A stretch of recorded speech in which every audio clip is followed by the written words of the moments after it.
everybody. Welcome to the latest episode of the Female Film Critics panel. And today we have a very special episode where we are diving in to the movie Heretic. I have a lot to say. It's going to be very interesting. I am film critic Rachel Wagner, and Rebecca Frost is here. And thank you so much for coming in and talking about this movie with me. Yeah, I'm so happy to. It's such a unique opportunity to talk Yeah, about this particular movie. yeah. It was one I was very anxious about, and I was like, I don't, because I'm not the I've been trying to stretch myself as far as horror and things in the last probably 5 years, but I sometimes am not the bravest, especially something that's like sort of Saw or torture or that Mhm. thing. I usually don't do that, and so I was nervous about it, but I felt like I needed to see it because I just felt like I was gonna have a perspective that none of the other critics would have, and Yeah, so well, worth and it.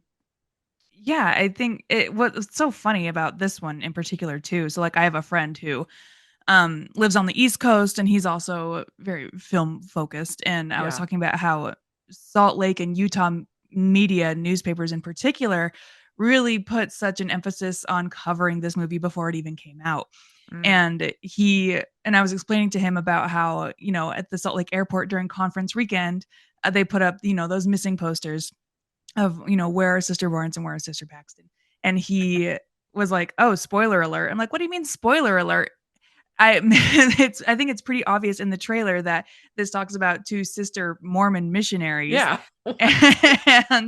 and the fact that it's just covered so heavily in Utah media before the movie has even come out, like, Uh-huh. not really a spoiler alert, but like it gives you a pretty big idea of what it's going to be about. Because people that don't live here might be surprised to hear that there's actually an embrace of horror stories, of haunted houses, of there's a love for those darker stories than people might expect. Oh yeah.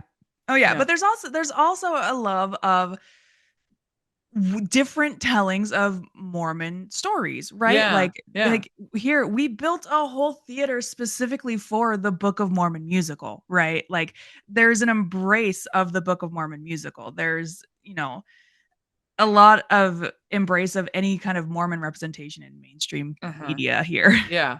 Yeah, which is interesting. I think that people would be surprised by that. They wouldn't Mhm. expect it. And like even Yeah. when Under the Banner of Heaven debuted, right? Like Andrew Garfield came out here and like there was so much coverage, even though it's kind of a stain on Uh, LDS history. Like right. people are still really, really interested and invested in it. Yeah, yeah. Well, I guess we should, for the record, like state our personal biases going into this as far as our life experience. So for me, I am I guess you might say like semi-active, still member of the church. I still go on a regular basis. I still, yeah, and I am a former returned sister missionary. Where did you And go on your mission? I went to this was from 2003 to 2005. I served the Church of Jesus Christ of Latter-day Saints, or the Mormon Church is often called. I served in Indianapolis, Indiana mission, Okay. and it was a wild experience. Uh, it's people ask me about a mission. I my the word I think the best describes it is it's incredibly intense.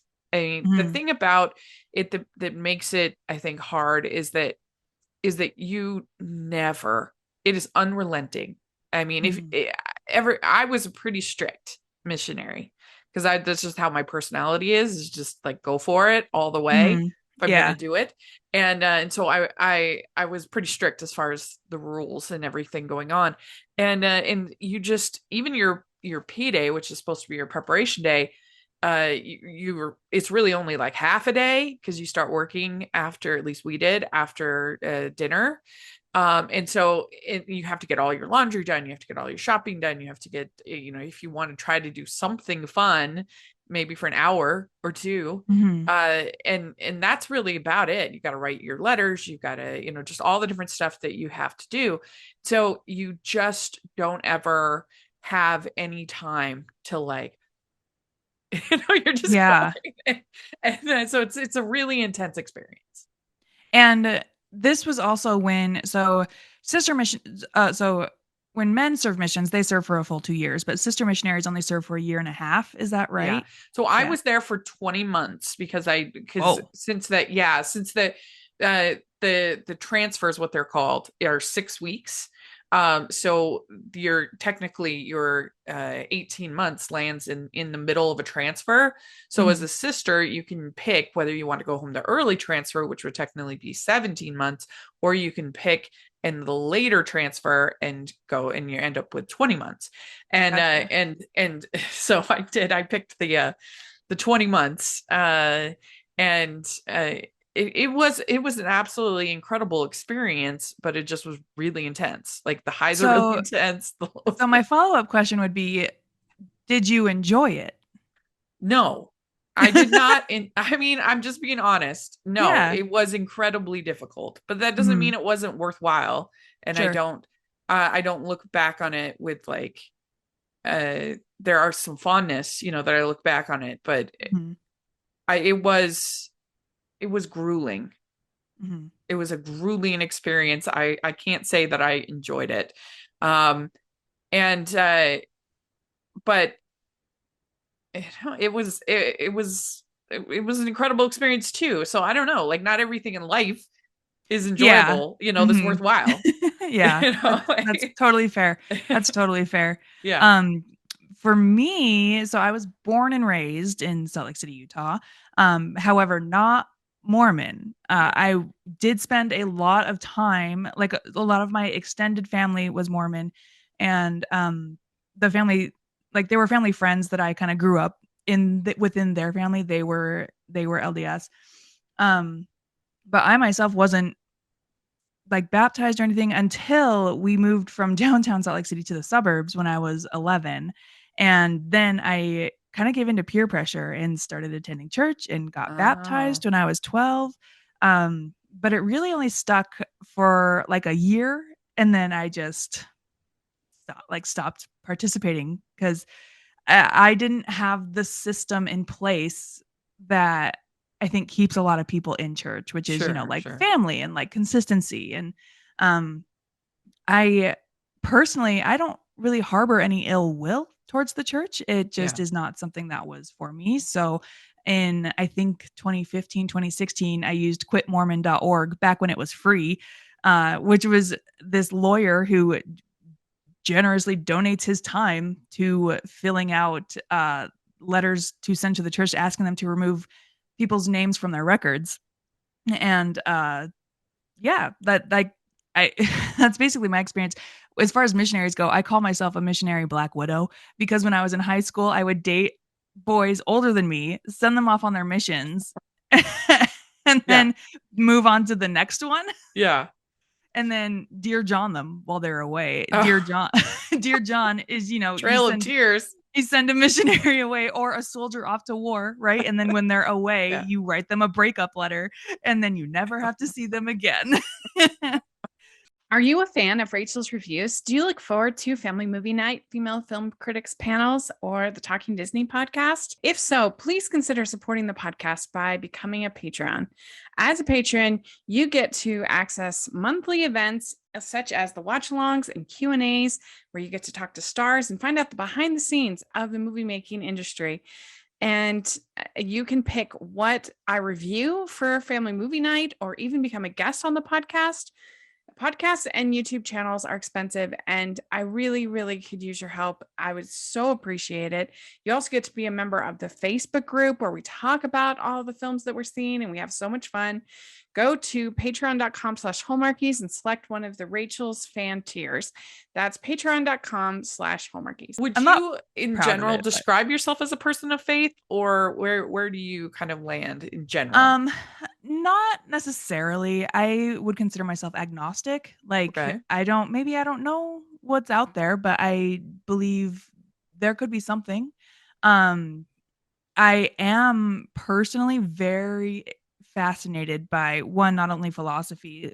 I often say I would have majored and graduated with a philosophy degree if the classes weren't so early in the morning. But not only philosophy, but like religion and theology as well. I find it Yeah. all so fascinating. Um And that's what I really appreciated about Heretic in particular is Hugh Grant's character really covered a lot of the thoughts that I've had and stuff that I've read about, how all religions do kind of tie back and have similarities. And I thought that was so fascinating that like finally we're seeing something like that being talked about in a mainstream movie. Uh-huh. Yeah, I also love philosophic discussions. Mhm. I graduated in political science, and I took Oh, sort of the cool. political philosophy track of Mhm. political science. And so I really just am fascinated, particularly by group think and group behavior, what makes people like make the decisions that they make. I've always just thought that was really, really interesting. And Follow-up question, did you go to BYU? I did. Yeah. Okay. So I got my bachelor's from BYU, and then I have an MBA for University of Phoenix. I did it their FlexNet program where I could do it half ground, half online. Oh, cool. So I got that. And yeah, I grew up in Maryland. That's where from middle school and high school, and so I was one of the only members of the church in my community, in my high school. And so that was, an interesting experience. And I think it kind of made me, in a way, I think it kind of made me like just I picked a team and that was my team. You know what I'm saying? Mhm. As opposed to Yeah. like, I think sometimes it can be harder being here in Utah for some members of the church because there's there's such a a spectrum I of was gonna ask because I think I've had this discussion with some other Mormons and they disagree with me, but Utah Mormons are very different from out of state Mormons. yeah. And so I think that's so interesting, particularly being an East Coast Mormon coming Yeah. to Utah, where not only are there East Coast, West Coast differences, such as like people on the East Coast are a lot more Yeah. direct and to your face. Whereas people on the West Coast and in Utah, especially, people are nice to you to your face, but will talk poorly about you behind your back. And Yeah. so that's got to be Well, it was. such And an I interesting remember it being dynamic. kind of because it was really like just something that was the dream. I go to BYU, Hmm. and I had an incredible experience at BYU. It was by far the happiest time of my whole life. Like I Oh, interesting. loved that experience. So no shade at all on that experience for me personally. Yeah. It was, I remember thinking that like, what is my personality? Because my Mm. personality for so long had been I'm the Mormon girl in the group of friends. Oh That yeah, was it. and then you go to BYU where Yeah, that's and then all of a sudden I'm everyone's not personality. anymore. Yeah. And I remember just kind of being like, oh, okay, like what's going on? And it was also interesting, and I think this is just true of how I was raised, not specific to the church, but like my parents were really they really valued us being free thinkers and being and discussing and talking about our feelings about anything that we were doing. They didn't want us just to mindlessly consume content. So when you're talking about how you love philosophy, you loved, and that was the same way with me. And I remember vividly when, because we would go, I would come home. My parents do not like movies or media really at all, like Okay. almost none. What do And they do in their well, spare time? I know, like my mom loves to read and my mom loves to knit and all that stuff like that. But like, anyway, but what she was really great at, my mom, is when we would get home from whatever we'd seen, whatever we'd done. What do you think about it? Why did you like it? Why did you not like it? And really fostering a conversation about it. And that I didn't really realize until I went to college that wasn't the way everybody was. I thought that's the Hmm. way all families are like that. Right. Yeah. And I remember vividly going to see Chocolat, which is a Oh. movie that has like I haven't seen it in years and years, but it's a movie that has a lot of things that it's trying to say about Mhm. religion and sex and love and relationships, a lot of things. And I went to see it and I didn't like it. I didn't care for it at the time. And anyway, I was having this discussion with my friends, my roommates at the time. Oh, I didn't like the way that the reverend was portrayed, or the priest or whatever, and I didn't like this, and blah blah blah. And they were all like to me, and my friend says, Rachel, we just wanted to watch the movie. And I was just like, oh, And oh, not have a hurt discussion my about it heart. Like, you don't want to afterwards. talk about. That's so funny. Yeah, isn't Yeah. that funny? And especially at least when it's like when I was in high school, all of my friends were Mormon. My friend group was Mormon, and Yeah. they my designation was the most Mormon non-Mormon that they knew. And we didn't have discussions about the media that we were consuming, but something that I think is really indicative about Utah culture as a whole is we were all very much into fandom type stuff. Like we Hmm. were all really into Twilight, and we were all really into Joss Whedon stuff, right? Like, Right, right. but without even delving further than, oh, we like this. Like there's like just no discussion to be had into, well, why did we like this? What themes did we notice? Right? Like, Yeah. no, save that for AP English class. Everything else is for fun and does not require further looking into. Yeah. Well, and I was a little bit hesitant to do this episode just because what I don't want is for somebody to be like, well, the Mormon critic, she said this, and therefore that is the church's stance, or that is that is No, the the doctrine. church also had the most vague response to this movie, as I feel like the churches want to do. Let me see if I Yeah. can find it. A friend sent it to me, and I was like, yep, that sounds about right, because like they just happen to be pretty vague about stuff. Yeah. Did they Um, release an official statement? yeah, it portrays the graphically violent treatment of women, including people of faith and those who provide volunteer service to their communities. Any narrative that promotes violence against women because of their faith or undermines the contributions of volunteers runs counter to the safety and well being of our communities. Like, yeah, That's the but thing, but it's not promoting it. He's the it's not villain. promoting. He's Yeah, the bad guy. and but that to me is just also such a typical statement to be released by the church, not really taking a side, more often taking the side of like, well, hey, don't do a violence, we don't like that, but not really like taking a firm stance on Yeah. anything. Yeah. Yeah, Yeah. just playing it so safe. That's But interesting. also, I didn't even realize that they had said anything about it. yeah, but also the thing that I really liked about this movie, I think it's the best representation of Mormonism we've seen ever, maybe. Uh-huh. Like it for once, I loved not seeing Mormonism as the butt of the joke. Yes. And it would took it treated these women as people, people with thoughts and feelings and opinions, and who are not just totally brainwashed by their religion, Yeah, that they that are allowed to have thoughts. that was my worry going into this, that the sisters would just be like brainwashed cult Mhm. members and not have any like independent thought. And they threw back to everything that he set down. Like Yeah. they were both, I think the one was a little bit more brazen, and the other was a little bit, you saw a little bit He different was art from kind of her. meek. Yeah. Yeah, a little more meek. But it's just funny to me that anybody would see this as being really negative to the church, because I would counter that they're the heroes. They're like, we're rooting for them. The Yeah. cynic that hates religion is the villain. He's the bad guy. And I wouldn't even say that they are right, that they are the right religion, Uh-huh. but they're not wrong. Yeah. Right? Like they're not the ones to be treated as the villains. Like Hugh Grant is obviously the villain. Um but they're it's not them versus all other religion, right? Yeah. It is all other religions versus Hugh Grant, essentially. Yeah. Yeah.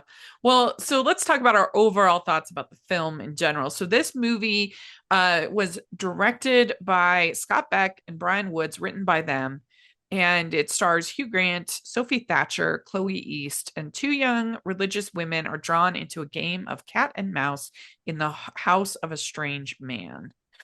So overall, what did you think of the movie? I enjoyed it quite a bit. I am extremely biased towards A24 movies. I love every single A24 movie I come across. All of But them, huh? pretty much. I really, the first 3/4 of the movie really enjoyed, and then I feel like it lost steam at the end. I wasn't super jazzed with the decision how they chose to end it. Um, could have used, I think, more explanation as to what do we got going on here, Hugh Grant? What is this operation you're running? And but otherwise, everything leading up to it, all the buildup, there's so much buildup and payoff, and just talky conversation that I overall really enjoyed the movie. Letterboxd only lets you do like 3.5 or 4 stars, whereas I would love to give it just a 3.75. Huh. I think Yeah, like 4 is too same. high, but 3.5 is too low. Yeah, I agree. Actually, that's exactly what I would give it. I think that it starts out really strong and is very effective, and overall, I did enjoy it, and I enjoyed it partly because it inspires like so many conversations, like the one we're having, but even like right after, like my brother and I chatted for like an hour about different things, and maybe it's because of my life experience and my faith experience and everything, so it's going to inspire more conversation maybe in me than in other people. I don't know, but I think that you have to give some credit to a film that afterwards, I mean, everybody that again, we're in Utah, so maybe it's a little more, rings a little more true. I don't know, but everybody was chatting about, what did you think about this part? What do you think about what they're trying to say? What did you think about? And I appreciate that in a film where so many movies are just bland and don't really have anything to talk about. We leave thinking like, yeah, I knew exactly what was going to happen. There was nothing interesting. There was nothing that would inspire any kind of conversation. And so just that alone, I think that it's worth seeing to be part of the conversation. I do really want to give Scott Beck and Brian Woods their kudos Yeah. because they were not raised LDS. So they're Okay. doing all of this just based off of research, but also they are coming off of writing A Quiet Place, a movie that requires practically zero dialogue into, and then Yeah. moving into something like Heretic, which is extremely dialogue heavy. True. Like what a pivot. And I think they True. did a fantastic job. Yeah. I do agree that the second act is weaker than the first act. I think that I don't think that they really needed even to go into the whole prophet and the whole, like, women in cages, everything that's kind of like, I don't think that that was needed. I think it could have just been the I two of agree. them in this room talking and battling it out. I think that Mhm. that would have been plenty. Like, we I didn't think that need I think that. that would have been the the ending that makes the most sense, right? Yeah, Like yeah, introducing, like, spoiler alert, but like women in cages. One, let's talk a little bit more about those women. Are those also sister missionaries that he has put into this whole thing? Um, why, to what end? What is his deal? What is his ultimate goal, right? I would have loved a little bit more of that. But I definitely think that you could have taken that away, maybe just have cages, right? And empty cages and have that conversation of, oh my God, what are you doing? The ultimate religion is control. And I think that would have been a lot more effective than what we did yeah. get. Now, as a former returned missionary, or as a not former, as a former missionary, I will say that for the most part, I think they got most of the details right as far as the life of a missionary. Mhm. It, there were a couple things that I could take issue with. I can't imagine anywhere. I mean, I'm sure it's happened somewhere, but the whole sisters getting de-skirted for their magic underwear, Yeah. that felt like, come on, nobody, Who like, does that? they'd be way more likely to just be ignored. Nobody, Right? like, that. I found that very hard. I was like, oh no, this is gonna be I was this like, who kind. does that? I don't think anybody does that. Yeah. I also found the whole opening conversation about pornography very unbelievable. Not Oh my that, gosh, really? I felt yeah, like for that sister opening. missionaries. Not that people don't have those thoughts or those experiences, but that you would discuss it so casually with a companion. I certainly never experienced anything even close to that. Like, So I could definitely believe that that maybe not necessarily be a conversation between missionaries, but I felt like the conversation itself captured the way young Mormons especially talk about inappropriate things very well. Like the way that mhm. Sister Paxton struggled to say the word pornography, right? Like I thought that was extremely spot on and they nailed that on Yeah. the head in I my mean, opinion. and granted, I served a mission 20 years ago. So, the conversation Mhm. probably has changed somewhat, since Yeah, I was there. But I don't know. I just felt like that was maybe a step too far that sure. that I can't I can't imagine. What would have been more realistic to me is if they had like a somewhat scandalous conversation talking about like an R-rated movie. Like, Sure. and maybe that sounds silly, but like I could picture two sisters talking about that more than I could picture them talking about pornography openly. Mhm. I mean, and I realized that they were sitting on a bench that was about A pornography condom and advertisement. condom. Yeah. Yeah. So I understand that, but yeah, I could see like what would be a again, I was out 20 years ago. And when I was out, it was when Passion of the Christ came out. And so Oh there, geez. yeah. And so everybody just assumed that not only had we seen it, but that that's not a member of the church. Everyone just assumed that not only had we seen it, but that we were like huge fans. Right. What do you think Yeah. about? Are you so Well, we excited about can't. It's Passion of rated the R. Christ?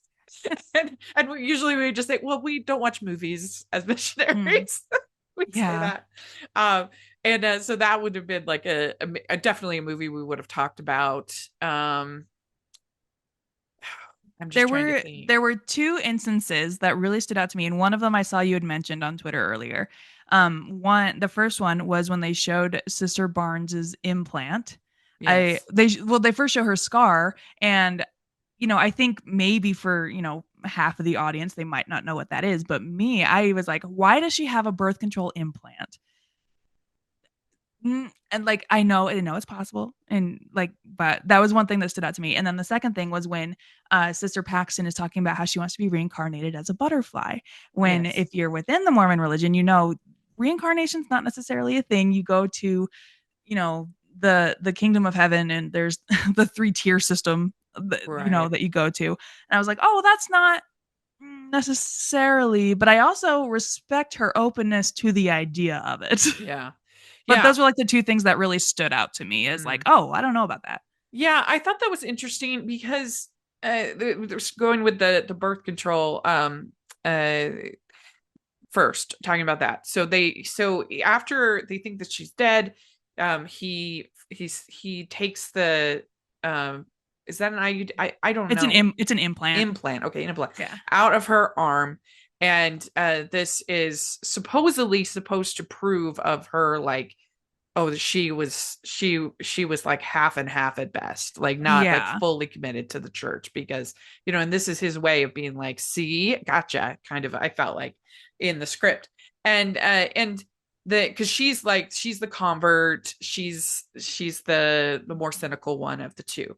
Yeah. But I don't know how that particular form of birth control works, but I know that many women that aren't sexually active take birth control for lots of different reasons. Yeah. And like there's totally it's not out of the realm of possibility for her to have an implant. That moment where Hugh Grant does take it out, and I was the path of belief in this movie that I was fully on was, oh, she's not going to come back to life because she's not a virgin, and that's why she's going to be dead and stay dead instead Yeah. of the route that they actually went down, which was a more air quotes realistic route. I guess what I appreciated about this movie is that I felt like these sister missionaries were like pretty well-rounded characters. I was worried that they were going to be these brainwashed idiot, cult members, Especially Sister basically. Paxton too, right? Like Yeah. she's a sister who comes from Ogden and has 8 siblings, right? Right. Like you Yeah. kind of expect her to be, and she's the one who's talking a lot, right? Like Hmm. as they're carrying their bikes up and down the steps, she's like, for every flight of steps we go, our husbands get 10% hotter, right? Like Yeah. that's very much the the presentation I would expect of someone to be like totally brainwashed by the church. Yeah. But that wasn't the case. Like she actually, had a head on her shoulders. And at the end, I had a conversation with a friend. I was like, I don't know that she was smart enough to figure all that stuff out. Like, I don't know that I would have figured it all out. But the fact that she figured it all out seems kind of unrealistic. But the more I Yeah. thought about it, I was like, well, I mean, maybe not. Like she's meek and kept a lot to herself and was really only vocal when it came to stuff about the church. Maybe there's a lot more going on under the surface that we don't know about, Yeah. which could be true. Well, and as far as the reincarnation line, so it really seems like, I mean, I think there's a couple things going on. First of all, it seems like she's going to die. So like I think having like a moment of whimsy where Mhm. she's seen the butterflies up above, and it is actually, I that did not feel unbelievable to me, and I wasn't thinking, why isn't she reciting correct doctrine at that moment? But Yeah. also, like, it makes sense for her character. You're talking about, is she smart or not? What better way to throw this Hugh Grant character, Reed, Mr. Reed? What better way to throw him off his game than to all of a sudden not be citing correct doctrine like that? Yeah. Like, what a better thing than to be like, oh, okay, this girl maybe isn't exactly what I pegged her to be. Not a strict believer as I'm trying to Yeah. disprove. And we have the church has what they call the articles of faith, which are like basically the statement, the main tenets of their beliefs. And in one of the articles, they say that we says, we believe all things, we hope all things, we have endured many things, and hope to be able to endure all things. If there's anything virtuous, lovely, or of good report, or praiseworthy, we seek after these things. And to me, like, even if a person doesn't necessarily believe, or it's church doctrine to believe in reincarnation, we can still think that's a lovely thought. That's a lovely idea. We seek after anything that's virtuous, lovely, good report, praiseworthy, Mhm. and we admire those things. And I there was I think a conference talk the other day that we have holy envy of that.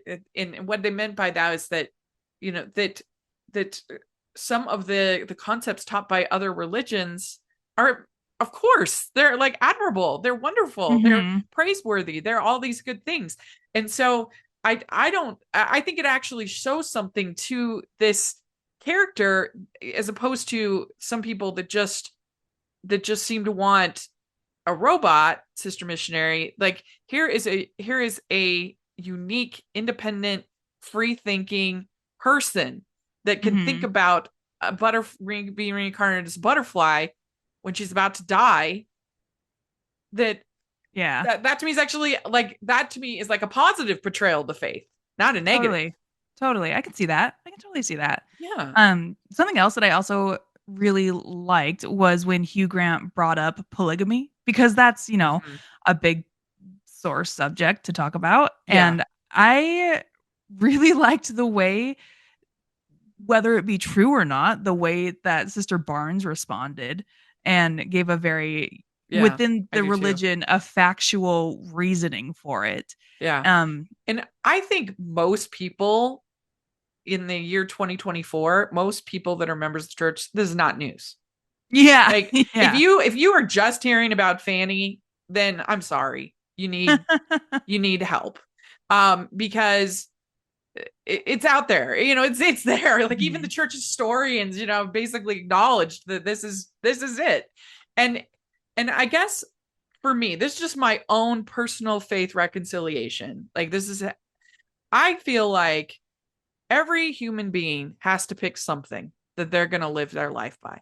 Mhm. You have to pick something, and nothing is perfect. Nothing explains everything.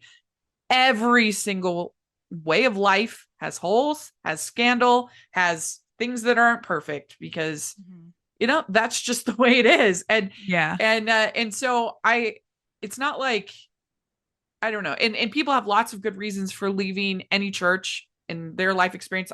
Totally valid. Awesome. I have no problem with that. And I have friends of all different faiths.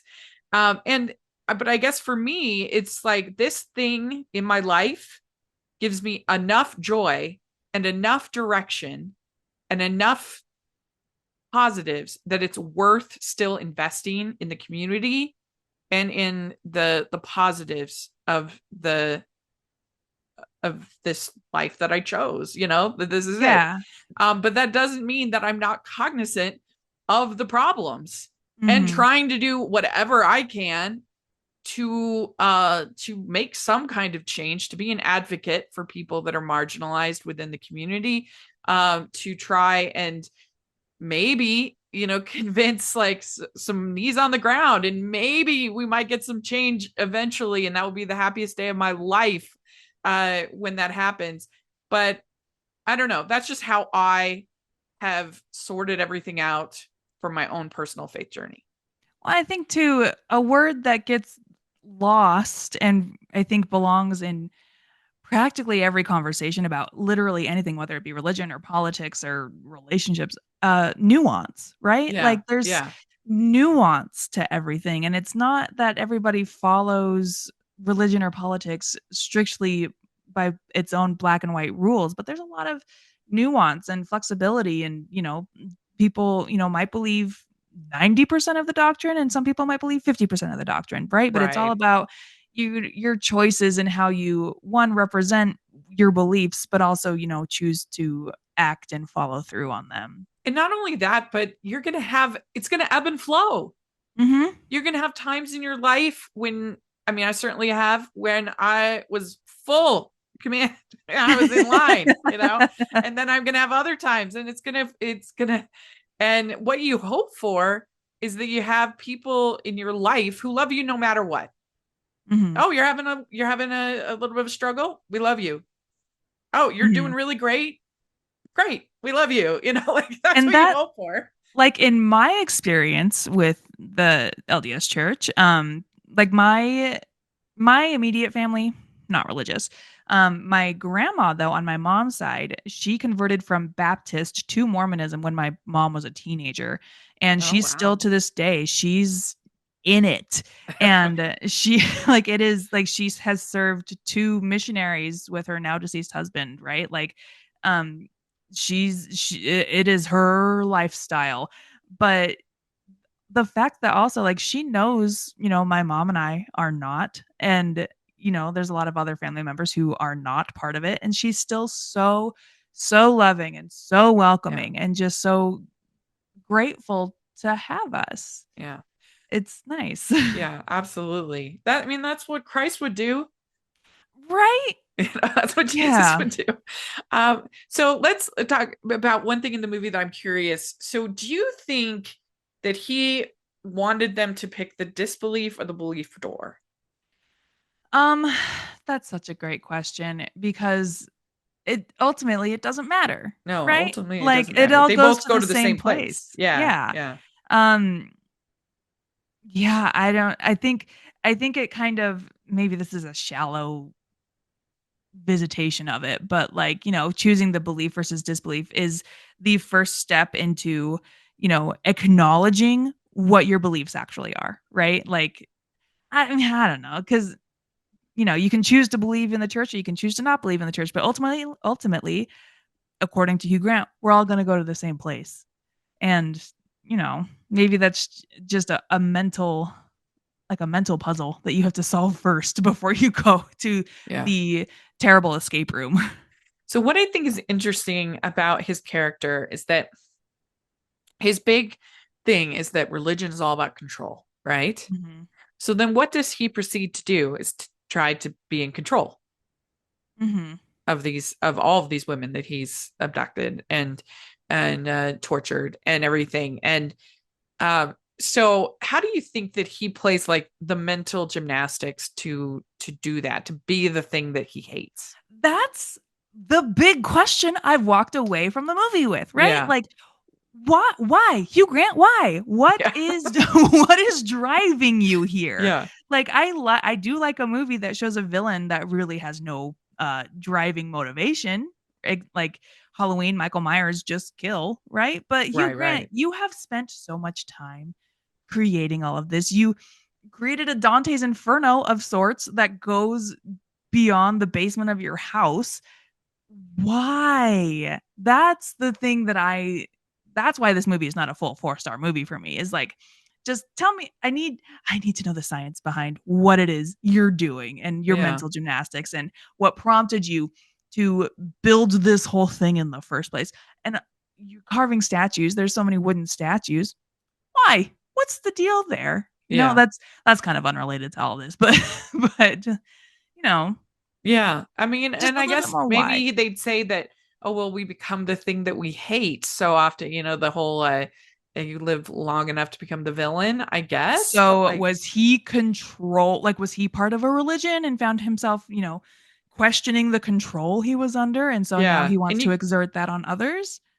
got to imagine that there was something to do with his wife, the way that he talks. Yeah. No, Yeah. he says his wife built the house. The two cups that he uses both say hubby on them. Yeah. Like, It's interesting. were you controlled by your wife or something? Uh-huh. I don't. Yeah. Yeah. And they do get the rules as far as sister missionaries, you would never go into a teaching experience with a single man by yourselves, just the two Yeah. of you. You would never do that. You would always bring like another member with you, or you would just turn it over to the elders. Mm-hmm. If you didn't have elders in your area, you would turn it over to the ward, the ward missionaries. That's what we call congregations in the Mormon church is a ward. But so I appreciated that they got that right. I don't understand Topher Grace's character. They kept referring to him as the elder. Was Why that was he Topher alone? Grace? Are you kidding You me? didn't know that? Yeah, I'm No. like, yeah, so I'm guessing that the idea behind his character was that he was like a ward missionary. I don't. So I didn't think he was a missionary. I thought he was just an elder in the church. Yeah, like a ward mission, like a ward or stay, like But an I area, didn't because yeah, you like would I never be didn't alone ever as I as had no idea that missionaries. was The Topher only Grace. Oh time my that you are god. as missionaries, the only time you are alone is in the bathroom. And even then, you have to be within earshot of your companion at all times. And so that's what I say. It's really intense. Yeah, You I would just thought never he be was alone for as long as this elder is alone. well, and I didn't view him as a missionary. I just viewed him as, oh, he's just one of the guys who helps maintain the Yeah. church. And that church did not look like a Mormon house of Well, worship and that I've his ever whole seen. look, like his whole vibe, I was like, this vibe that he's giving off with the glasses and the hair. I was like, this is not, in my opinion. Yeah. I wouldn't clock him as a Mormon. Yeah. That's just Yeah. me. Right. And so if I was going to nitpick, that's where I would nitpick. We'd like to take a second and thank our sponsor for this episode of the podcast. It's the Hallmarkies merch store. Are you looking for that perfect gift for the postable, hardy, or Hallmarky in your life? What about getting that t-shirt or hoodie that will help you stand out at your next holiday party? Now is the time to check out the Hallmarkies merch store. Full of festive designs by artists like Jessica Miller, Carrie from Hallmark Comics, and more. You can even have more than just shirts, but totes, cell phone cases, notebooks, mugs, and more. And it isn't just Hallmark. We have designs for Anna Green Gables, Man from Snowy River, The Nanny, and more. Every purchase at the merch store goes to help support the podcast and allows us to make the great content you know and love. There are frequent sales, so go to tpublic.com/stores/Hallmarkies or see the link in the description. That's tpublic.com/stores/Hallmarkies. But it worked fine for the necessities of the plot. Well, But and I like too about how like they were very vocal about how like, oh, we can't be in your house without your wife present, right? yeah, But there's the outside force of the storm that kind of forces their that's hand. true. and like makes them go inside the Yeah. house. And there's also the discussion about the number of baptisms that they have, which is a true thing, because the thing is that as you have a very young group that are trying to do this work of missionary work, and there's a long spectrum of different things that motivate different people, right? And especially young people. Yeah, and you have these young boys, and I'm sorry, but competition is a big way to motivate young boys. And so that, I think, is a big reason why you sometimes get these numbers. And we also have to remember that the Mormon church has an unpaid clergy. It's all volunteers. So it's volunteers that are throwing out these numbers. Not that the church organization as a whole doesn't value numbers. I'm not saying that, but I'm just saying that that it's these that you have people that are like perfectly motivated to just do the work because they love the people and they want, true conversions and everything like that.